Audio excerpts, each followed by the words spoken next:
শুভ সন্ধ্যা। ঝটপট বানিয়ে ফেললাম পরোটা, বেশ কতগুলো পরোটা বানিয়ে ফেললাম রাত্রিবেলা খাওয়ার জন্য। এবার এই পরোটাগুলো তেল দিয়ে কি সুন্দরভাবে ভাজছি, নরম তুলতুলে পরোটা। পরে খাওয়ার সময় তরকারি দিয়ে আর শসা দিয়ে সবাইকে খেতে দিয়ে দিলাম। সবাই খেয়ে বলল খুব ভালো হয়েছে, খুব সুন্দর খেতে হয়েছে।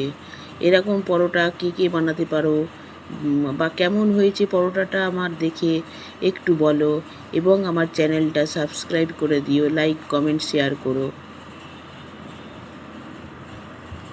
পরোটাগুলো উল্টিয়ে উল্টিয়ে কি সুন্দর করে ভাজছি দেখো। আর আমি শুধু তেল দিয়ে, নুন দিয়ে, জল দিয়েই মেখেছি, আমি তেল দিয়ে বেলিনি পরোটাগুলো।